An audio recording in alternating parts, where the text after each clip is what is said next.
Ladies and gentlemen, boys and girls, welcome back to yet another edition of You Say Maize, I Say Blue. I am your host, Chris Jan. This week joined by WOLV newcomer Alex Prasad. Danny Sass has the week off. Alex, great to have you on the show. Get some fresh blood on the camera here. Well, thank you, Chris. I'm honored to be here, and hopefully I can be half of the host that All right, that's enough Danny talking Sass for now, is. Alex. We got to get going. Big week in sports, a lot to talk about. Up-tempo show here, Alex. I don't know if you know how to start the show, but I'm going to teach you. You can go ahead and say maize. I'm going to say blue as in it's freezing outside right now, and it had blue in it too. So what do you got? Well, I'm going to say maize, Chris, and I'm going to say I was amazed at Tom Coughlin's face. It was pretty. What was going on there? I mean, I know it was cold, but I think it was -1 at kickoff, was it, Alex? Yeah. And that leads us right into the first topic. Go ahead. That's right. Well, as you probably watched on Sunday night, the New England Patriots, and it was actually afternoon, and San Diego Chargers kicked off what was to be the 18th straight win for the New England Patriots. Chris, how good are the Patriots? Well, they're 18-0. That's never happened before in the NFL, Alex. Let me remind you. They're damn good. Let me tell you. I mean, 18-0, 19-0 is about to happen. I mean, we got a great Super Bowl here, Super Bowl XLII. Can't wait for XLIII next year. That's gonna be real annoying. But 21-12 over the Chargers in the AFC Championship game. Chargers just too beat up. Like I said last week with Danny Sass, just too beat up to win this game. Phillip Rivers got a blown ACL and he's still playing. LT, second series in the game, blows his MCL or a sprained MCL. Antonio Gates, the tight end, playing a dislocated toe in freezing temperatures. That's not going to work. Third down, said it all. San Diego 3-12. New England 7 out of 13. That's where it all happened. Patriots showed that they've been there before. Chargers talked a lot of smack in the week, but they didn't hold up on the field. Well, they even talked smack after the game. You heard one of the Chargers offensive linemen talking about Richard Seymour and how dirty of a player Richard Seymour is. Shut up. Just play football. Exactly. Shut up. After you lose, go home. Pack your bags. We'll see you in 08, Chargers. Now, but here's the thing. And this bothers me tremendously, but I cannot believe anyone that says this AFC Championship by the Patriots is tarnished by the fact that LT and Phillip Rivers were hurt. Injuries That's are part of the game. It's part of the game. Exactly. And I really can't believe that, especially 18-0. Amazing stat, Chris. The Patriots have won their 5th conference championship since '94. The only other that's more than any other team. Denver, Green Bay, Pittsburgh, St. Louis had 2. Okay. That's it. I mean, yeah. Unbelievable. They've been there a lot, and I mean, it showed in this game. Now they're going to face the Giants in a rematch of Week 17 against New York. That was at New York. If you remember, in a 38-35 thriller, the Patriots had to come back in the fourth quarter in that game. That's right. They trailed by 5 heading into the fourth quarter, outscored the Giants 15-7 in the fourth, and won that game. Finished the season a perfect 16-0. And that was a big game. The Giants came out of that one, and remember what happened. The Giants are kind of, up and down all year. And then this one, it really, they showed, they saw it, and Coughlin, told his team this, we can beat the best. We can beat them. They very easily could have beaten the Patriots that day.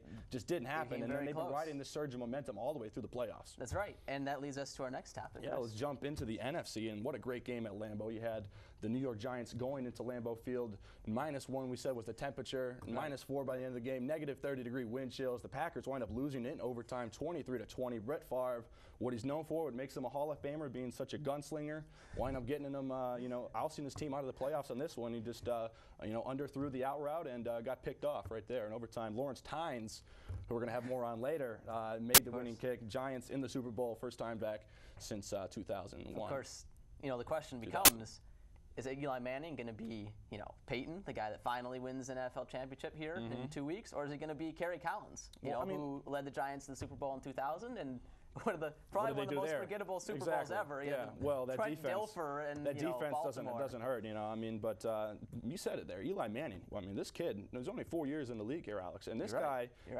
as much as he was ripped apart in New York his whole career, as much as this whole Giants team was ripped apart in the media there in New York all year, look where they are. All those media in New York, shut up. That's what that's gonna be a theme this show, I guess. If you're Eli, that's what you have to be saying right now. Eli Manning, and he's so young, he got there 5 years quicker than his brother Peyton, and he's gonna be on the big stage. And Peyton was there last year. The thing is, though, you can get this far, it doesn't mean anything.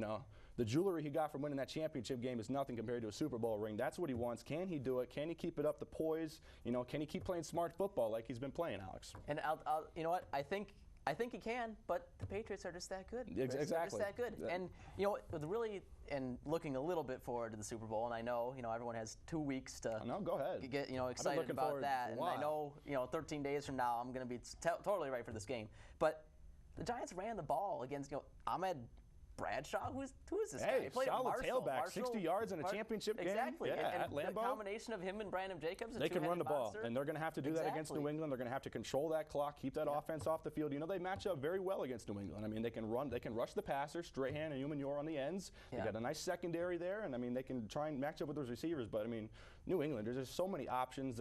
It's so hard to prepare for the New England Patriots because they have so many different formations and sets. You know, I mean, it's horrible during the week trying to prepare for this team, and then when you actually get out there and have to do it with the bright lights, it's very hard. And something that's overlooked is the Patriots can run the ball when they need to. And you saw that. You know, how many times have you seen Michigan not able to close out a game by not being able to now run you're the ball? talking Michigan and New England. Okay. Well, a little bit of a difference there. Well, exactly. That's exactly the point.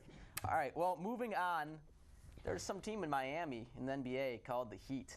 And they're not playing, not so hot. 8-32. They lost 14 in a row. Chris, this team won an NBA championship about 2 years ago. Yep. What happened? What happened? Well, Chris? I mean, it starts with that one guy in the middle. They called him the Diesel, Shaquille O'Neal. I'd say, you know, this time in his career, I mean, it seems like he's downgraded a little bit. Let's call him premium unleaded right now. Not Diesel. I mean, this guy, he's not what he was last year or even the year before. I mean, you could start to see it, the slow decline the last couple years, but now it's just really a sudden decline. He's only averaging 14 and 8, by far the worst numbers of his career. Plus, he's being hampered by this hip injury. He returned from it for 4 games, had a couple nice games, and now he's going to be out indefinitely again. He's not going to play Thursday against San Antonio, where the Heat, they're going to lose 15 in a row. Yeah, that's how bad they are. No, they sure are. I'll just go out and say it. They sure are. And you know what's interesting is this is a case of a team that really held on too long. You know, a lot of times you hear, you know, this championship team just thought it was going to all, you know, didn't do anything in the offseason. They're going to fall short, or even a team that, you know, makes it to the championship game or championship series and loses. But I mean, here's the case. They held on way too long. Well, I mean, maybe possibly with Riley as coach too. That's my problem with the Heat. This is not just Shaq's fault. This is Pat Riley's fault. A lot of it. You're a Hall of Fame coach. You have to recognize you got a 35-year-old center who's been playing in the league for like 20 years when you count the playoffs, and you know he's going to break down. You have to have some kind of a game plan. You have to have some kind of a plan to get your role players to step up when they need to, and you can't just have D. Wade go out there and score 42 a night like he did against Cleveland the other night. He's just, I mean, Dwayne Wade's career is shortening as we speak. Yeah, well, and I tell you what, you know, one of the arguments that I loved to have, because I thought I was so right and everyone else was so wrong, was who's better, Dwayne Wade or LeBron James? And I always said, Dwayne Wade's got a Shaq. LeBron doesn't have a Shaq, and look at this now. I mean, LeBron proved that he can carry his team solely by himself. You know, Zydrunas Ilgauskas can't hold a candle even to Shaq, you know, unleaded. And looking forward to the draft already is Miami. We're going to switch from the hard court to college ice hockey. Alex, I don't know if you've been following ice hockey this year, but the Michigan Wolverines, they're 22-0. They just swept Notre Dame this past weekend with a 3-2 victory on Friday night and a 5-1 victory in Auburn Hills on Saturday night. Alex, these guys, they got a big series coming up this weekend, a home and away against Michigan State. They think they're going to sweep that one too? Keep the momentum going? Well, as Peter Saul, your main event guest last week said, it's a beautiful thing. He almost cried, actually. And it is a beautiful thing. You know, there's a 5-minute major there in that first game, the one at Yost Arena. Start the third period, tied to 2-2. Exactly. That's the breaking point of the game. They killed Zero shots on goal. That was the key. 0 shots on goal. And then Caproso scores with 20 seconds left. Caparuso. What am I doing? I don't, you know, remember these freshman names, Max Pacioretty, and Caparuso. They're taking them all the way. Young. These guys, it's like a cartoon. Young. Caparuso and Pacioretty save the day. I mean, these guys are just so good. This has to be one of the finest seasons in Red Berenson's career here at Michigan. I think, was it 24 years he's been here now? Chris Priest is probably yelling at me in the studio. Well, they're yelling at me too, so don't worry about it. But I mean, Bereson, this is the best season since back in '97 when we were back in the championship era. That when Michigan won the title, the national title in '96 and '98.